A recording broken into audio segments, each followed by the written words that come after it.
Nonne Solomon Dominatus Demonum Est. He's come back to finish what you interrupted, and each time he kills, he can bring back another of his minions, unless you stop him. Welcome to Now Playing's Sometimes They Come Back retrospective series. Hello, baby! Part of the Now Playing Stephen King podcast review series. There's no stopping this heavy flow. Hosted by Arnie. He's not like regular people. He's different. Stuart. Well, he's a tough man. He ain't scared of anything. And Jakob. Well, they're not human. They're what's left when the humanity has been sucked out of them. This podcast will contain detailed plot spoilers and harsh language. Yeah, we'll keep that in mind. Listener discretion is advised. Time to rock, Jock.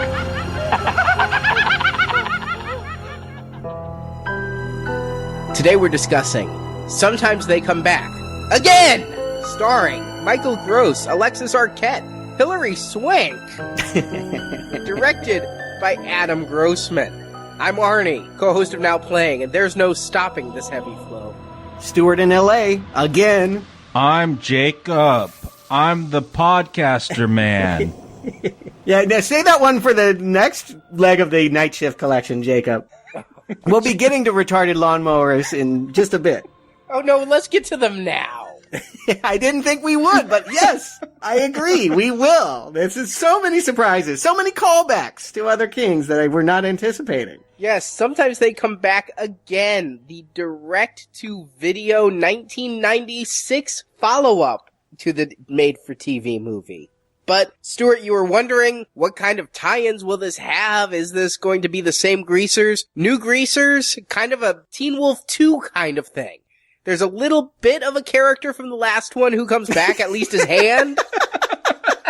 I was so impressed that they worked that in. I gotta say, when we get to that, I was floored. I was convinced this is one of those in-name-owned sequels that basically redoes the plot with a couple gender switches. But no, they actually have a character-ish in this movie that came back. They were in the last movie and they came back for this. Props. And this time they came back with famous people. I gotta say that no disrespect to Tim Matheson, but I really recognize some faces in this cast this time. I mean, Hillary Swank! The next Karate Kid, yes. Come on, Mr. Keaton is in this one. Yes. Well, Mr. Keaton, his career had kind of gone downhill by this point. He was doing Cool as Ice and Tremors 2. Ooh, Cool as Ice? Yeah, the last time I remember him doing something fun was the first Tremors. I never got around to Tremors 2. Maybe someday for the show. I wouldn't put it past Arnie. But yes, it's been 7 years since his meal ticket, Family Ties, and he's ready to do direct-to-VHS horror, I guess. Still a step up from Cool as Ice, I just want to say.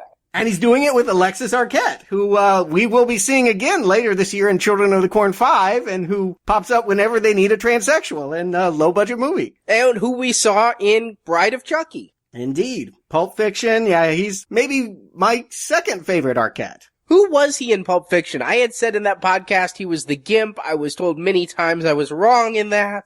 We'll have to cover it. I'd have to go back and look. But yeah, I was very happily surprised. I knew nothing about this movie when I put it in, and when the cast list started coming up, I started scribbling down notes like, wow, Hillary Swank's career is truly inspiration for bad actresses everywhere. She is 3 years away from winning an Oscar, her first of 2, I just want to say. So yeah, there is hope after her being the next Karate Kid. But they're all coming back, and not for TV. What happened here? Obviously, De Laurentiis is no longer involved, and this was not on CBS on any night of the week, never will be aired on broadcast television due to the proliferation of fucks and booby shots. Well, basically what happened is the person who bought the rights for this died, and his estate got the rights. He was dead when the first one was done, and so, as happens, people realized, hey, we have the rights to a Stephen King film. It was 96, they were still pumping them out. They were a little leery of putting his name on the cover because of the Lawnmower Man lawsuit, but they did put his name in the credits, and hey, it looked like a profitable way to make a little bit of money, and I understand that this did do very well in the international markets. I can imagine why, yes. less discerning tastes. Well, just it shows you a lot more than CBS was willing to. Let me put it that way. Brooke Adams never had a shot with a demon like Hillary's going to. Oh, we'll talk about it. I didn't think we get to tentacle porn outside of an anime retrospective, but here we are. Oh my word, yes we will. So Arnie, I think, why delay? Let's tell them what we're going to see. Sometimes they come back again. In the 1960s, John Porter followed his sister on a date, only to find she was about to be sacrificed by her boyfriend and his goons in a satanic ritual. John's presence interrupts the rites, and while his sister dies, stabbed by gang leader Tony, the gang also is killed, electrocuted when they step into a pool of blood that is connected to a downed power cable. Many years later, John and his daughter Michelle return to their hometown to bury John's mother, who died falling off a stool while reaching for some Band-Aids. But it turns out John's mother was murdered by the spirit of Tony. Tony has returned from beyond to complete the ritual. Since John's sister is dead, the sacrifice will be Michelle on her 18th birthday. Tony kills a few others in the town, including the mentally challenged lawnmower man, and each time he kills, one of his cronies returns from beyond. John gets advice from a crazy priest on how to send the demons back to hell, but the priest is killed by Tony and his gang before the ritual can be completed. Finally, Tony kidnaps Michelle and returns to that same power line-laden cave where they killed John's sister. John comes and interrupts the ritual once more and cuts off his own thumb to invoke the powers needed to send the demons back to hell. The gang is once again electrocuted, this time John actively placing the power line in the blood pool thanks to Chekhov's gloves. Nicely done, sir. And with the demons gone, John and Michelle return home as credits roll. Yeah, I've heard of the game Pull My Finger, but never Cut Off My Finger. Yeah, this is a weird one here. They got all kind of new rules here. I thought I understood why they came back, but they pull some moves here that we're going to have to get into. I'm not sure that it totally is the exact same premise as the last time. The last time, I felt like a man came back to the hometown that he ran away, and by his presence being there, it brought ghosts back. Here it's the opposite. The ghosts are there, and they kill his mother to get him back into the house. At the end of the last show, you were talking about King had pentagrams and satanic cults, and I'm like, I don't know how that's going to work. Well, I guess we're going to talk about it, because that's what this is all about. Yeah, we're going to get my occult on. Yeah, they went back to the original material. The writers of this one, they watched the last one, but they felt that they wanted to be truer to King's story. So they couldn't do what the last one did. They didn't try to do a remake or a reboot that went back to the original story, but they wanted to do a film adaptation closer to King's original. So I'm looking forward to talking about this with you, Stuart, because in the last one, you're like, you wanted finger dismemberment and pentagrams. Well, they apparently agreed with you. That's what they decided to adapt here. They were trying to, unlike Mangler 2 and Mangler 3 and Lawnmower Man 2 and Children of the Corn 8, they wanted to be truthful to the source material with this sequel. It's a rare thing. I guess I got my wish. We'll find out whether it was a monkey paw kind of wish come true or whether it's a good thing. But here at the beginning, before we get into King, we get into Psycho. I'm not sure why, but they decide that they want to recreate the shower scene with good old grandma cutting herself at the sink and then watching the blood drip out on the floor when she falls on a stone pig. I could not understand why they had a young actress in old lady makeup for this stunt. And then finally they do some flashbacks. I still don't remember seeing Mama, but we must have, because that would be the only explanation. It was very Guy Pearce Prometheus. Oh, I thought it was because it was the stunt woman. They literally just had a young stunt woman. You know, if you're going to have someone fall off a stool and onto a hard object, you want to make sure that it's not an 80-year-old stunt woman. Are there 80-year-old stunt women that exist? That's my point. It's much cheaper to do a cutaway and put a stunt woman in a wig than it is to put on these prosthetics. I was just wondering why her Band-Aids were so high. Seems like a bad place for an essential first aid item. Particularly if she's going to caress that knife the way that she was. But yeah, she's just really getting it super clean with her fingers, and wouldn't you know it, slashes them open, tries to get the Band-Aid. We notice the supernatural is right there, that they float away out of her grasp. Not only does she reach up and not get them and fall, but something moved those Band-Aids. And so we're aware that there are ghosts already in this house. It's a big distinction between last time. The ghosts are here already. They're not brought back when this woman's son shows up in the next scene. Was I the only one who also thought, like, it looked like the stool might have been a little pushed by the ghost as well? I mean, Grandma wasn't just off kilter there. I think they moved the Band-Aids to get her to stretch, and then it looked like, and it could just be bad filmmaking, that the stool got knocked. Yeah, it is bad filmmaking, but I agree. It could be. It could be the stool wobbles. That's all that we see. And whether that was because someone below was shaking it and whether that someone was a ghost or a PA, I don't know. But yes, it's a murder. We know for sure from this opening scene that these people are imitation Hitchcock and that we're watching a murder unfold here and that it's what needs to be solved. This is no accident. But then we cut to Michael Gross. And here, I never thought I'd get a call back to Stephen King's The Boogeyman, that short film we did in the very first Night Shift one. I got that vibe too, maybe because we just watched that recently. Yeah, but he's a shrink talking to a patient discussing why he's afraid of the dark and he's afraid of what he can't see. And I'm like, wow, it felt to me like it was a step away from the guy afraid of the closets. Yeah, I got a little bit of that here, but Michael Gross, again, I guess they just want to have these milquetoast leading men here. Tim Matheson, Michael Gross. I mean, everyone knows that Michael Gross was like the nice guy dad for Alex P. Keaton and all those kids on Family Ties here. Was this an attempt to branch out? I don't think he's very likable in this movie, and he spends most of it cranky and looking for guns. I feel like this character is not a Michael Gross role. I don't know why he took the part. I don't know why they'd want him in the part. Well, in a interview I read from a 1996 Cinema Fantastique, I do my Now Playing homework, folks. This ought to be good. What was the spin? What did his press agent say? He was looking to branch out. He hadn't done horror and pentagrams and devil stuff, and he thought it would be an interesting acting challenge. And you gotta look at it. This guy had Family Ties money. He didn't need the work. He probably just enjoyed working, and this is the kind of stuff he could get. Yeah, but interesting. I mean, come on. About as interesting as Tina Yother's reggae album. I mean, come on. No, that's far more interesting. Not as good, but more interesting.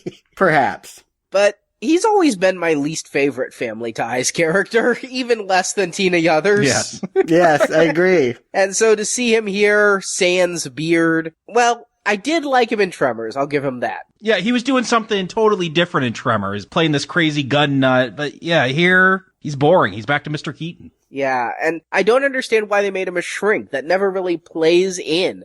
I honestly do wonder if they read the entire Night Shift and said, well, there was a shrink in Boogeyman, let's do that, because he could have had any career. This guy could have been a pastry chef for as much as it plays into the story. Forgive me for posing this, but I think it was meant to be a ironic character contrast. It was a writing flourish. Later, he meets up with that priest character who mocks the idea that psychiatrists don't believe in evil. There's a Donald Pleasance wannabe that's roaming in and out and keeps saying, you don't believe in evil. I think he's a therapist because therapists rationalize evil as explainable human failings. If there's a reason, that's what I got out of it. That this guy is wanting to rationalize something evil that he saw in his past. This is, like the first one, built on a big flashback where he saw something really bad happen to an older sibling. I figured this dude was a psychiatrist because he's got some Freudian crap going on in his past with his sister. Watching her in her underwear, he's like, oh yeah, I see her in her underwear all the time. Like, sneaking up to her when she's supposed to be getting banged in a car. Like, this guy's got an unhealthy obsession with her. I blame his ginger friend for all of that. I mean, I did think he was a peeping Tom when we first get the flashback. He picks up some binoculars and then we cut to him as a child just glaring through the binoculars into some girl's bedroom. And then you find out it's his sister. But I blamed most of that on his best friend there, played by Patrick Reno, who was the overweight ginger in so many 90s films and TV series. Yeah, the wannabe Stand By Me, Sandlot. Yeah, I agree. I know him more from Pauly Shore's son-in-law, but whatever. The Sandlot is the one people know him from. You know him from Pauly Shore. Yeah, I don't want to do a Pauly retrospective.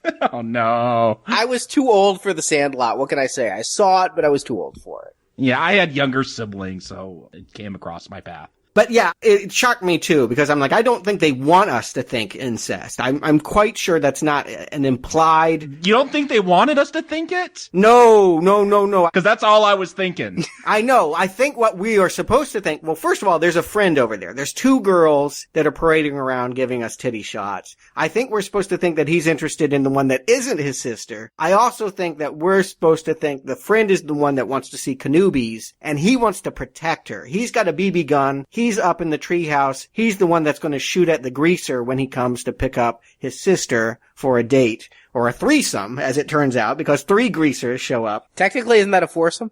Oh, yeah, okay, yes. But they're going off on some kind of adventure, and the kid picks up his BB gun and fires at him, and that's when we're introduced to Tony. Alexis Arquette. The true funny thing is I'm watching the credits and I go, oh, Alexis Arquette is in this. And then halfway through the movie, I'm like, where is Alexis? Completely lost him in the character on this one. And I guess it's okay to call him because when he made this movie, he had a penis. Yeah, it's 10 years before the surgery, but he's already changed his name. He's no longer Robert Arquette. It's Alexis, so clearly it was pre-op kind of stuff going on here, but a strange choice. He was always professionally credited as Alexis. Go figure, those crazy Arquettes. Yeah, who can figure out any of that? He's not even the strangest one in my mind, but yes, I agree. It's a strange choice to put him here. Jacob, I think you observed already, looks an awful lot like Jerry Seinfeld here. Kind of Jerry Seinfeld meets Jerry Dandridge from Fright Night. And what it really is, now that I realize it's Alexis Arquette, remember the episode of Seinfeld where he meets female Jerry and she cuts her hair? That, now, yeah, it's all cementing now in my mind.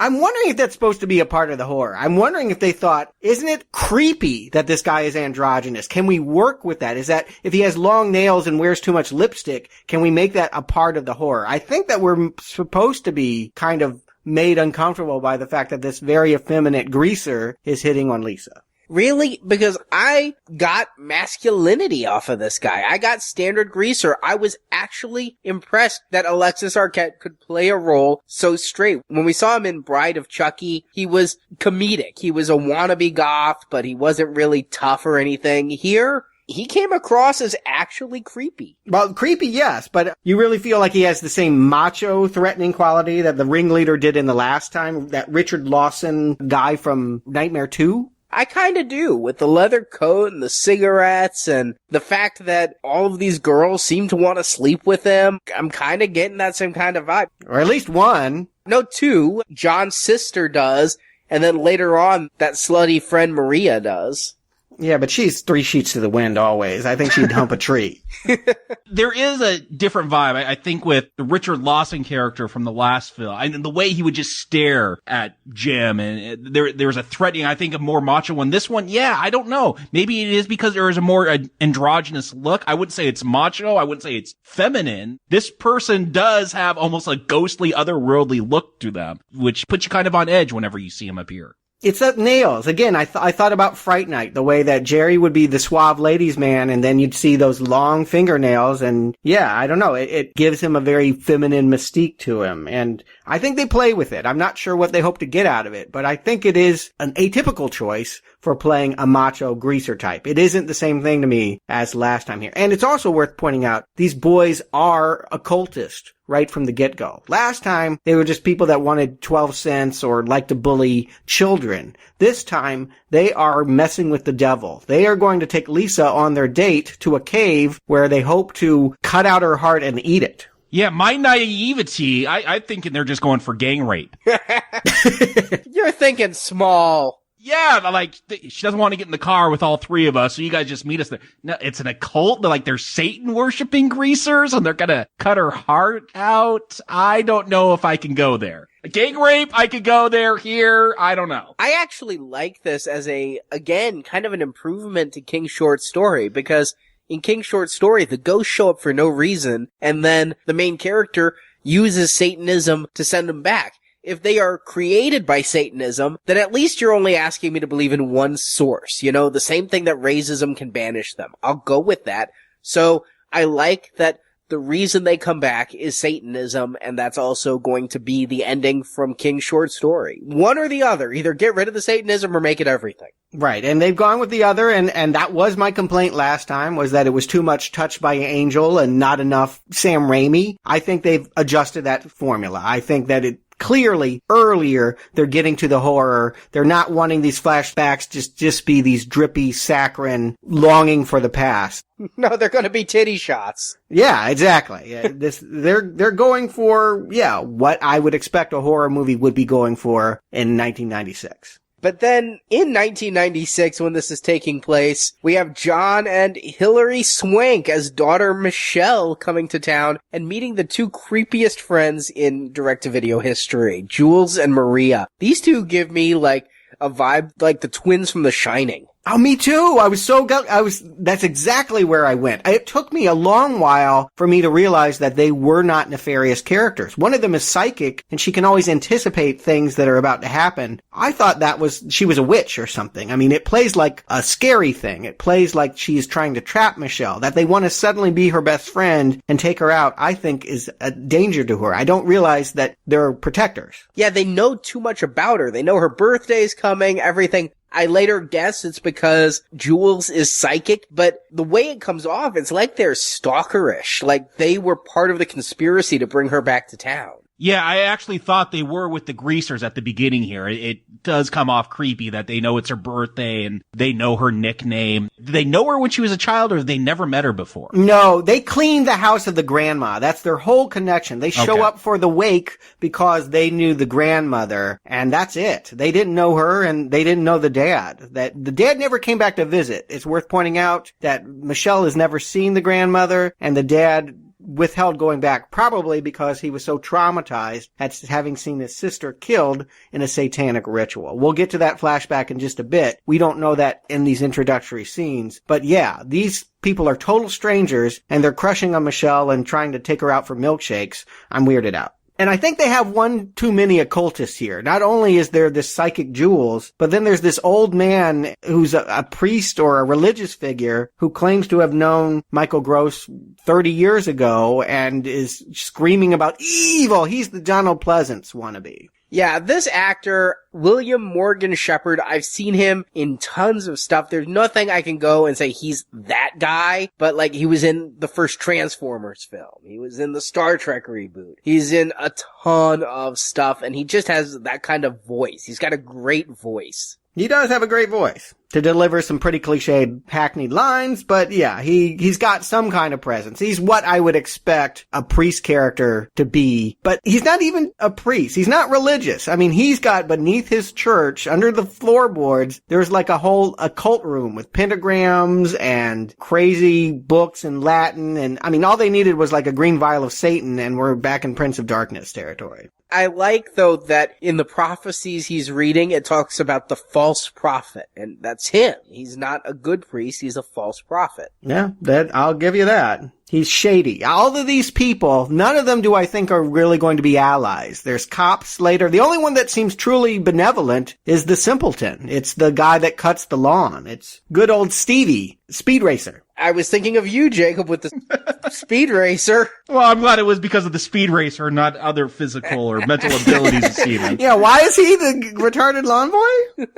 Why is there a mentally challenged lawn boy in this film? Obviously, it is a total Lawnmower Man callback down to, again, calling back to the short story. He's killed by a lawnmower, but it is a very weird add-in. This is an amalgam of night shift stories going on here. I'm just gonna say, though, perhaps I need to give credit to this actor, Gabriel Dell Jr., congratulations, you play the best mentally challenged lawn boy in Stephen King film history. Oh, wow. Well, I worry about the Lawnmower Man if this is the pinnacle of acting for this type of role. You should be very concerned.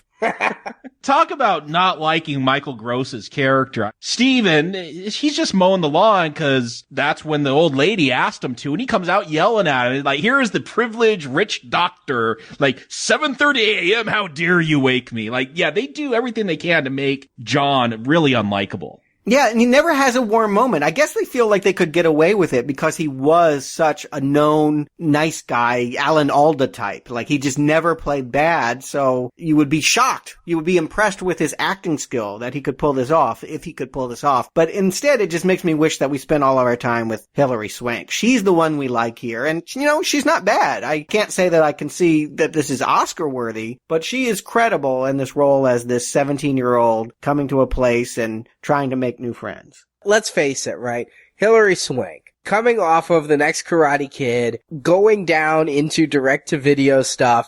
After this, very soon after this, she'd end up on 90210. This woman's going nowhere, right? I mean, if you look at her career, nobody's expecting anything from her in 1996 to 1998. She's billed underneath Alexis Arquette, yes. Now, nobody saw a star here, but they should have, I guess is my point. She comes off well in the footage that features her, and I would rather watch, particularly if I were a young horror audience, I'd rather watch her than Michael Gross, yell at the lawn boys and yell at priests and things. There's not a lot of empathy built up with this family whenever Michael Gross is on the screen, but her I like.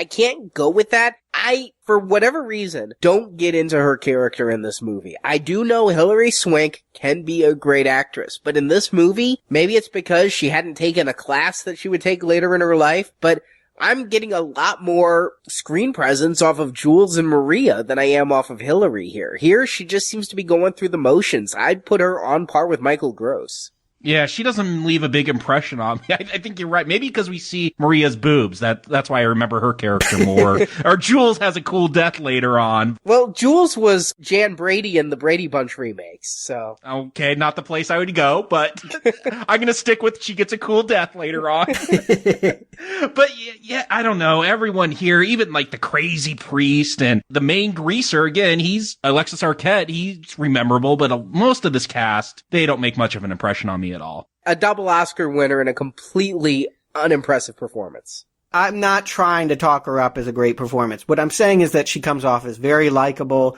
warm, a character you're drawn to, someone that we're supposed to have empathy because we know all of these other loonies that we've talked about are the fodder. They're the fifth period class of the last movie. We need to have characters die so that greasers can come back from the dead. That's the formula for this franchise, apparently. And so, yes. Grandma died, and now that means Alexis Arquette can come back. Now we need to have more people die. That's going to be the lawn boy. That's going to be these two girls. We just have to recognize who they are and be okay when they die in a creative way. That's all that they need to be. And for that alone, I think this movie is heads and tails above last week because their deaths are more memorable and their characters are more vivid. And Alexis Arquette is a better villain. The first act of this film, the first half hour, I wasn't sure what I thought of Tony. I really wasn't. But when the deaths start to occur, and I gotta credit the cinematography for this, they do these extreme close-ups, like almost up the nostril shots, and he puts out his lips in this Mick Jagger-like fashion. He comes across gleefully malevolent. And yeah, I'll put it out there. Alexis Arquette, I never thought I would say this. My favorite part of the movie is him. you know, I never get the same sense of dread in this film that I did in the other one, but I do like that the greaser, Tony, he starts dating Michelle, Hillary Swank. And, you know, of course, John's going to realize who this is. He's going to recognize Tony. And okay, I get that. There's a different way to go. We never really felt a threat with Scotty until the very end when they lured him outside the church. Here, there is something menacing. Like, this is the guy that killed your sister. You know something's up. He's a ghost. Your daughter doesn't know what's going on, and now she's dating him. I mean, that kind of works for me, but all the drama in this town, I don't know. It just never draws me in like that previous one. This movie speaks a lot in innuendo. I've got to say, are we supposed to infer that she actually does start having a physical relationship with Tony? I know that it's a dream sequence, and my favorite sequence that Michael Gross has Yeah, let's just say, like, we see Hillary Swank, like, getting wrapped up. I guess it's actually a demon's tail. I thought it was a tentacle. I'm like, well, here's the anime portion of the film. She's in this, like, high, I don't know if it's a wig or if they gave her an updo, but she's looking very elegant, but yet she's covered in sweat, like she's really passionate. She's on top, so obviously she's having to work it. And then she gives this leering glance, but I think that's just Dad's nightmare. I do not think she's having a physical relationship with Tony. Hell, when they bring his friend back, did you notice they show him completely naked? They do a close-up on the groin. There's no penis there. Yeah, there's no demon penis hanging off of that thing. There's like a little floppy, like, leaf thing. I think sometimes they come back without a dick. Yeah, but he came back with a tail. I think that we've seen that this could be a more than suitable alternative to the traditional phallus. But no, I do feel like there's a lot of innuendo. If you look, like Maria's character is always sucking on a straw, and when she gets frustrated, she ties that straw, or she's chewing on a lollipop. There is a scene where Hillary Swank is running around the lawn smiling with a hose. I felt like they never showed a real sex scene, but she has clearly gone out a couple times with Tony. I think we're meant to read between the lines. I think when you look at her expression as she's dousing herself with that hose, I think we're supposed to think that, yeah, it is a physical relationship. If it isn't, let me put it this way, it's a mistake. They needed to escalate. They needed to have me believe that she loved this Tony character. You don't think she waits till a third date? I not only think she waits till the third date, I think she, waits till the marriage, but beyond that, I think if it is a physical relationship, they needed to give us more than a dream sequence and a girl running around looking happy with a hose. I thought she was happy because she was dreamy-eyed, like teenage young love. I did not take it as I just got laid last night. I don't know. This psychiatrist already had some infatuation with his sister. I thought maybe it was just transferring over to the daughter. Yeah, I didn't take it as she had actually banged Tony. And for a psychiatrist, he is a horrible fucking communicator because at some point you just gotta say, oh, by the way, your boyfriend killed your aunt. Well, that sounds crazy. Unlike Tim Matheson, who had no problem running up to the authorities and saying, I had a dream and a woman's hung in a barn by ghost ghouls. I mean, this guy knows that he can't tell his daughter that these are the people that killed his sister. He saw it. He snuck into that cave when his pervert friend bicycled away. And he saw them tie up that sister. He saw them die in a puddle of water and or blood, not by his hand. Again, I think that's a mistake. They should have had him kill them, but that's the twist this time, is that because he didn't actively kill them, that's why they can come back. That's the new rule to this death scenario that we have here. But when we get back from the flashback, he can't tell anybody else that. The only one that believes him is the priest. No one else is going to believe him that these ghosts have come back. But then, by this point, we really do start to get into the deaths. And you know what? I was serious when I said that Stevie here is the best mentally challenged lawnmower man, because I felt really bad when he died, even if it was a semi-cool death with, like, a Swamp Thing type of plant effect. You know what this is. I mean, just put a fine point on it. Freddy had been dead for a couple years. It was time for somebody to move in on his turf. They were hoping Tony could be the new Freddy here. This is a total Nightmare on Elm Street kind of. I'm surprised it didn't happen in a dream here. Yeah, the vines crawl up and grab him and pull him down, and then the mower chops him up, and, then there's a severed hand somehow as well. Yeah, everything here is designed so that Tony can have one-liners about the gore. Here's my question. The whole reason Steven gets off the mower and flips it over to check it out is because a shoe gets stuck in it. A red high-top Converse, which we saw was Wayne. In the last film, Wayne, when the greasers were assaulting him, they took his shoes and they threw them. Is this a callback to that last film? Is this Wayne's shoe appearing in the lawnmower? It is, and I'm so impressed that they did that, just as I'm impressed when they bring back Tim Matheson's character just a little bit later in the film. But yes, they actually bothered to watch the film last week and comment on it. As someone that has to do that here at Now Playing, I'm always so glad when I feel like I'm sharing that with somebody, that I'm not the only one that remembers there was a story last week. They saw it, and they're trying to make little callbacks. So you like it when the filmmakers work as hard as we do? At least as hard as we do, yes. I prefer when they work harder, but yes, as a bare minimum. Yeah, I was surprised we got a callback to that last film.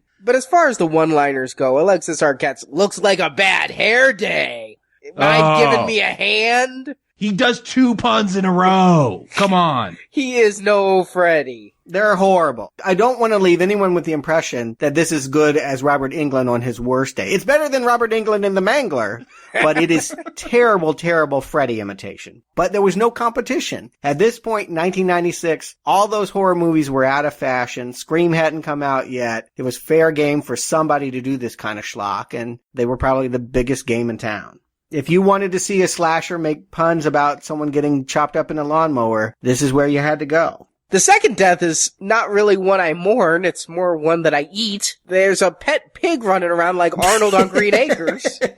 Is there a satanic greaser pig that they need to bring back? Is that why they kill it? I don't know where this thing came from, but again, I appreciate that they kept it running at least. It was a pig statue that killed Grandma. She had a thing for them. There's wind chimes that are pigs. There are pigs on her mailbox. She liked pigs a lot. This was her pet, right? That's what I took. Yes. Yeah, exactly. She was the pig lady. She could get away with it. The strangest thing, though, that, the pig's blood, it's sprawled out in a pentagram, and, there's that fire poker shoved through its head. And then John and Michelle, they clean up the crime scene. Like, they want to catch these bad guys, but, they mop up the blood, and they bury the pig before the cops get there. This makes no sense. This is baffling to me. Yeah, but these are local cops. I mean, I'm more impressed that she's able to determine that the blood on the floor was the grandmother's blood and not the pig's blood. I'm like, they have CSI crime labs here at little old Green Rock. I don't even understand what they're doing with the police. Those are characters. They don't die.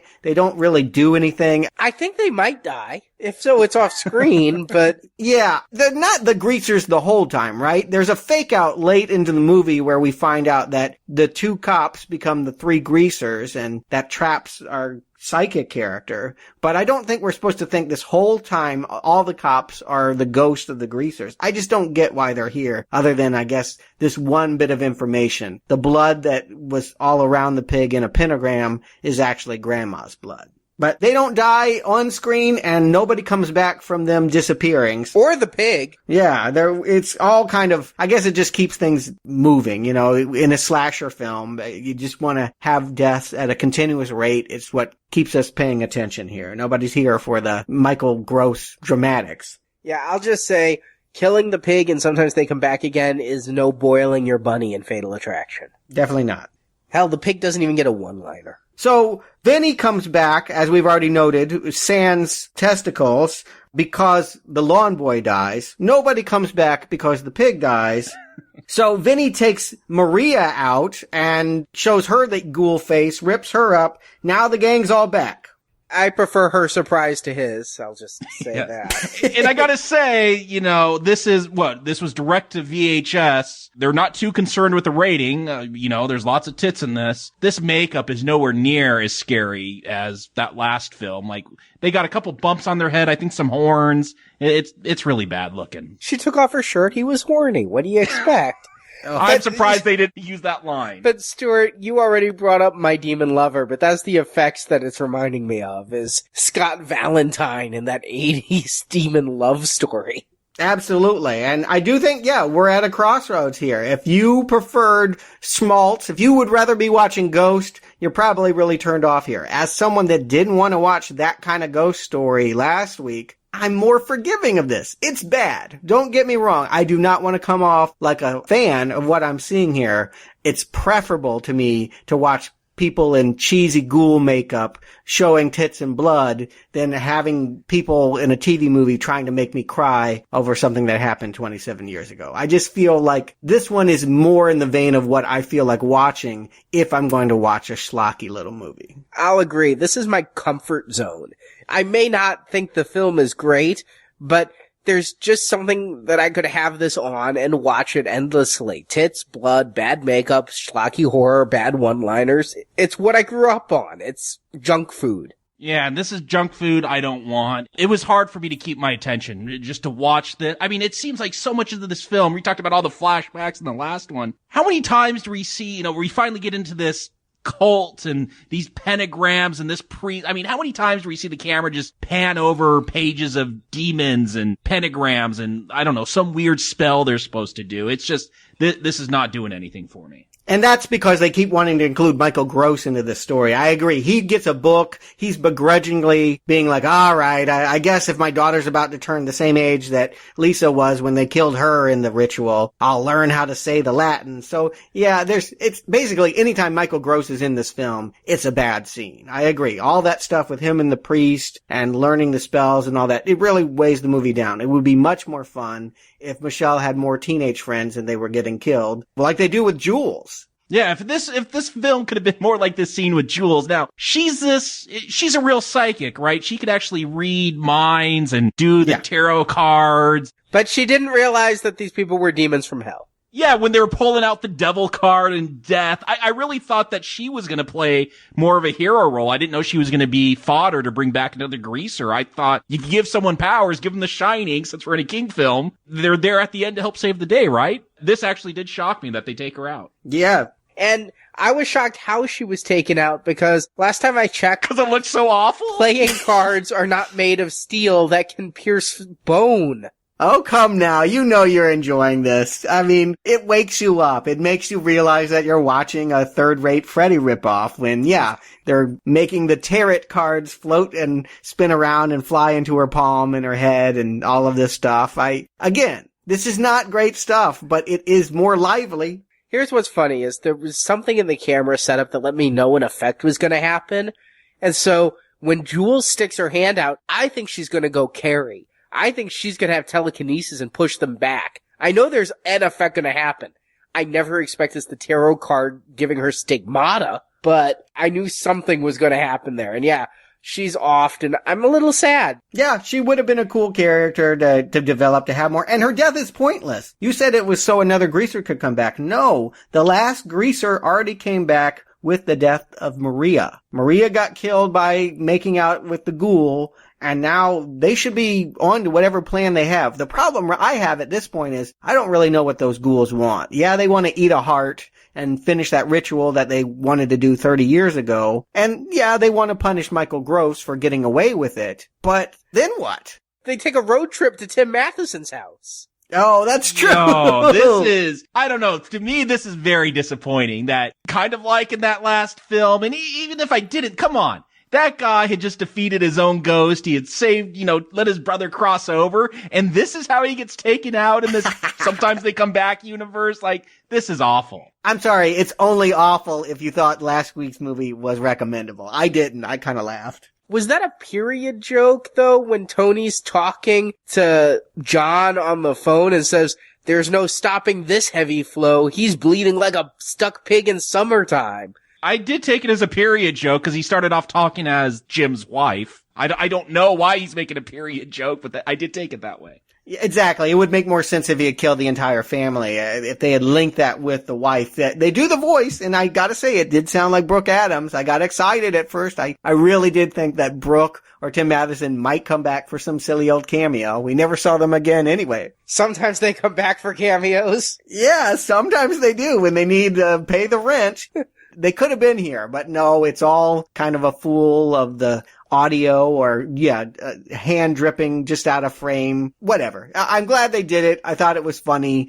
This movie has way more callbacks to the first one than I ever would have thought. Yes, one would be more than I would have thought. Yes. And, I do think it's in the spirit of this. They're not trying to do what they did last time. Let's kill it. Let's give people what they want for low budget VHS horror. Let's give them some schlock. I don't think that last film was on the tip of anyone's tongue as they were watching this. I doubt many even knew about that one. It just seems a weird callback to me to go to that TV film that I guess wasn't even available on VHS. Listen, I'm sorry, but if you're going to make a sequel to a film, there should be a reason for it. I like this callback. I'm with Stuart. I much prefer this than Mangler 2, which has absolutely no connection to Mangler 1, and we're trying to figure out how the washing machine became a virus. Yeah, it's not like it makes it a much better film, but it makes it more satisfying. If I had to watch the movie last week, it doesn't feel like a total waste of time. I'm rewarded for remembering what I sat through. Does that mean you're recommending this film? Because if not, then I would have to say both were a total waste of time. No, they totally are. But let's finish up. Before we get to my not recommend, why don't we talk about the ending?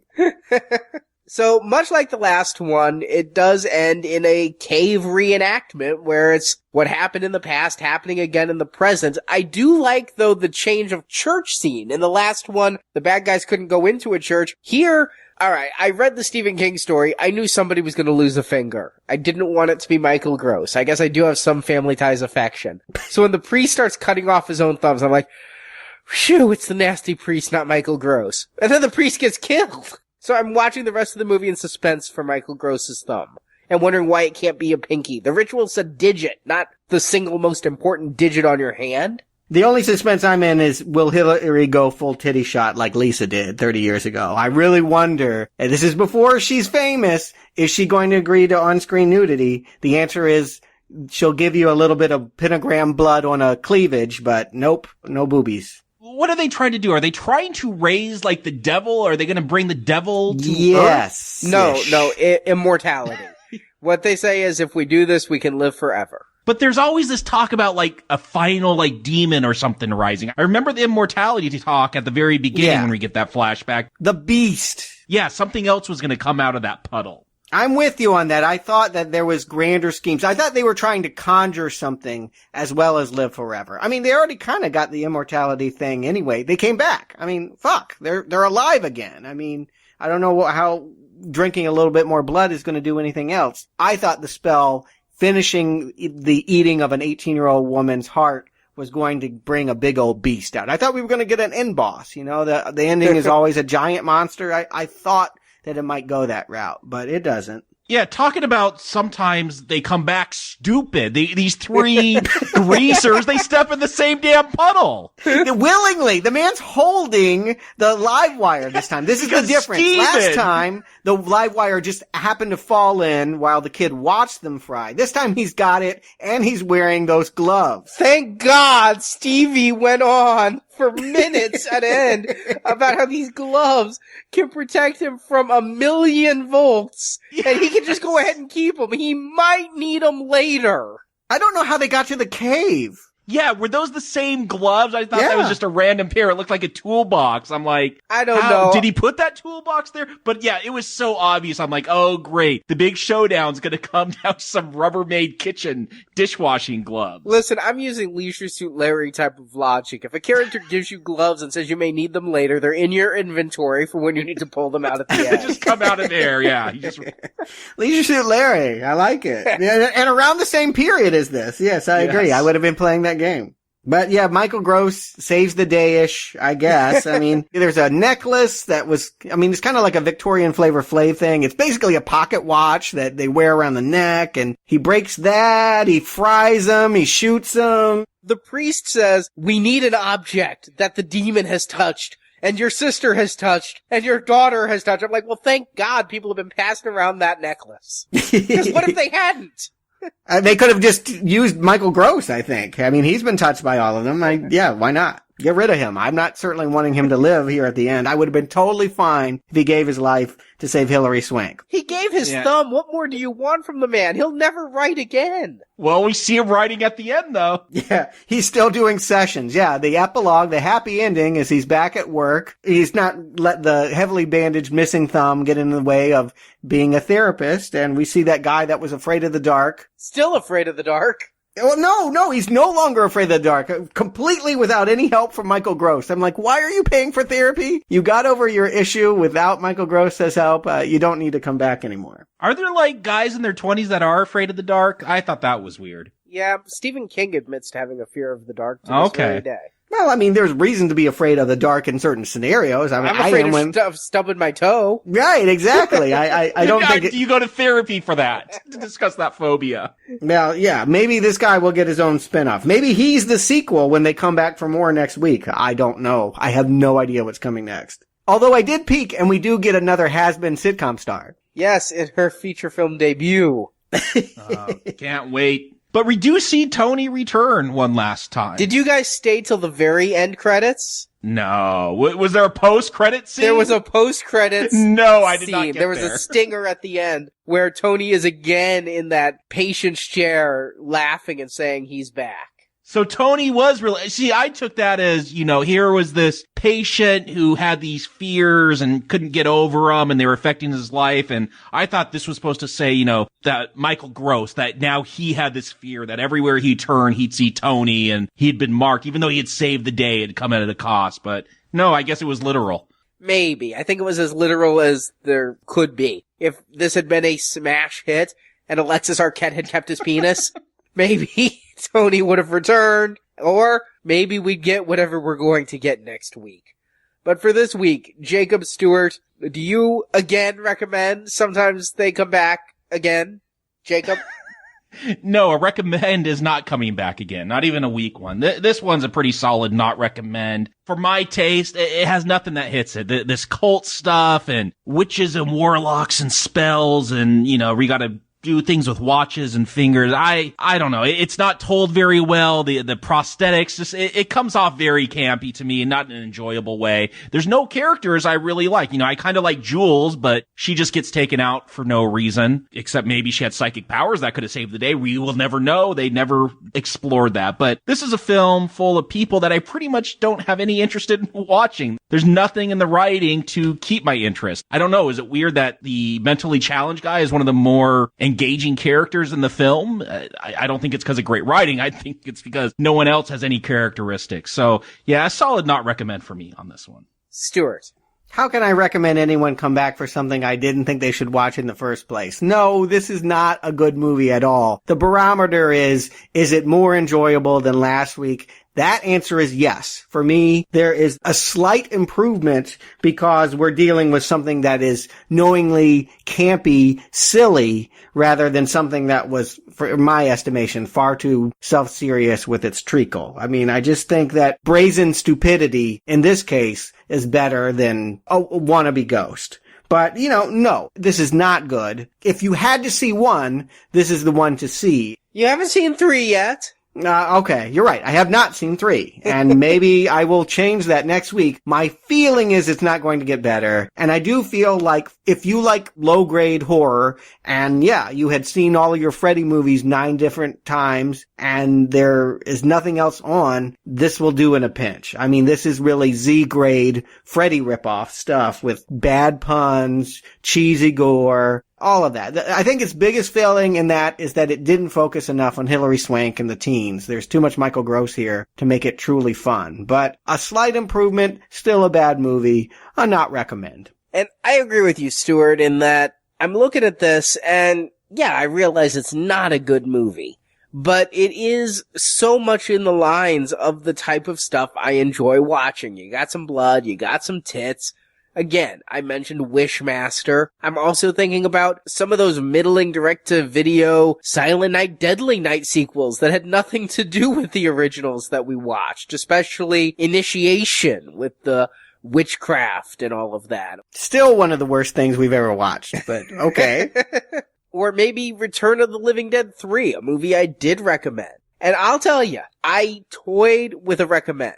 I kind of thought about it for last week. Last week had some things I actually respected in it, but I realized that the film just didn't cohere. Here, this film has nothing I respect in it, but the big question I have is Alexis Arquette's hammy performance good enough to give this movie a recommend just to see him chew up the scenery as Tony Reno? That might be a first ever for Alexis Arquette. Truthfully, and coming from me, I am an Alexis Arquette hater. I watched The Surreal World with him on it. I think he might have been going by Eva Destruction, his drag queen name at that point. I mean, I really can't stand Alexis Arquette. I have seen him in so much. I thought he was toxic to The Wedding Singer. I just don't like Alexis Arquette. But here, as yes, this Jerry Seinfeld type of demonic greaser with these bad one-liners, I was really enjoying his performance. I think this is Alexis Arquette's best performance I've ever seen. But I'm still not going to recommend this movie. Good choice, sir. Yeah, that's the way to go. Let's not lose our heads just because we've been watching a string. And I mean a string of really bad films. I think we've seen so many, we forget what a good one looks like. But I think we might be getting one on Friday. Yes, because we will be doing The Matrix, the original Matrix. And I'm surprised most people, when they think Keanu films don't go really good film. But Stuart went right there with The Matrix. Well, yeah, I mean, I don't necessarily associate its greatness with Keanu. I don't know. We'll see. Maybe it'll be a referendum on him as well. Not a Keanu fan, but certainly one of the big sci-fi movies of the late 90s and really of all time. We're trying to cover some sci-fi classics in the next couple months, which is why our silver level donation is covering Matrix, Matrix Reloaded, Matrix Revolutions, Animatrix, and hopefully this new Wachowski crazy bag thing coming out at the end of July, Jupiter Ascending. Gold donation, 8 more sci-fi quasi-classics for you. Planet of the Apes with Heston, Beneath the Planet of the Apes, Escape from the Apes, Conquest the Apes, Battle the Apes, Burton the Apes, Rise the Apes, and Dawn the Apes. All of that is coming out in the next couple months. I'm really excited. We got some sci-fi notables. Plus, we'll be doing Kubrick's 2001 and 2010. I really think that, we're getting our sci-fi on, and I can start thinking about something other than how much I hate Stephen King short story movies. Yes, donations are open now. For all the details, hit the banner at the top of our homepage. And remember, your support keeps us on the air. It is your financial donations that allow us to do all of the podcasts we do, both pay for the bandwidth, pay for the servers, which we did again upgrade in the past year to handle even more traffic every time we put out a new show. And to be honest, none of us are getting rich off of this. I think the slight stipend we get does help Stuart endure. Come back for more? Yes, it sure does. I ain't doing it because I gotta know what happens next. So thank you in advance for your support. And we will be back Tuesday when we come back for more.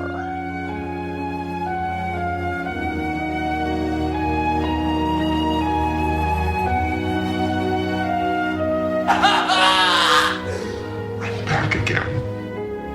Thank you for listening to this episode of Now Playing's Sometimes They Come Back retrospective series. We hope you've enjoyed the show. You can't run away from this. This evil will follow you wherever you go. Come to NowPlayingPodcast.com each week as we review another film based off the works of Stephen King. Bring the wife and kid. It's fun for the whole family.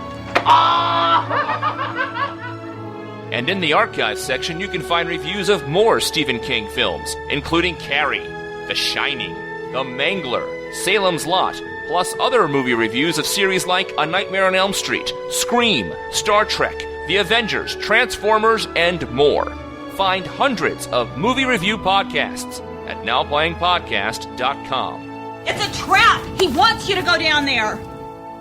And also visit our sister podcast at BooksandNachos.com, where you can hear reviews of the original Stephen King books and stories on which these films are based. Sissies with books. Read me a story, sissy. Support from listeners like you help keep Now Playing operating. Mind giving me a hand? You can find a link to donate using PayPal at the bottom of our website, NowPlayingPodcast.com. No matter what the pain and the cost, I'll pay it. Please, please help me. And head over to our website to find out how your donation can get you bonus podcast reviews of The Matrix and Planet of the Apes movies, as well as this summer's new movie, Jupiter Ascending. These bonus podcasts are only available to those who donate a minimum amount before July 31st, 2014. Find the details of our spring donation drive at NowPlayingPodcast.com. You want to give that to me? Oh, I'd love to give it to you. Now Playing's Sometimes They Come Back retrospective series is edited by Dylan, Phil, and Arnie. If I had known the horror we were facing, I would have run from this town forever. Now Playing credit narration by Brock. No one does a tongue tango like I do, sweetheart. The film discussed in this podcast is the property of its original copyright holders, and no infringement is intended. Now Playing Podcast is not affiliated with the makers or distributors of these films. None of us are here officially. You know, they know that our country would just sweep us under the rug. The opinions expressed in Now Playing are those of the individual hosts and may not reflect the opinion of Venganza Media Incorporated. Do I get extra credit for thinking? Now Playing is a Venganza Media production, copyright 2014, all rights reserved, and no part of this show may be reproduced, repurposed, or redistributed without the written permission of Venganza Media Incorporated. If they're unhappy enough, something's left unsettled, sometimes they come back.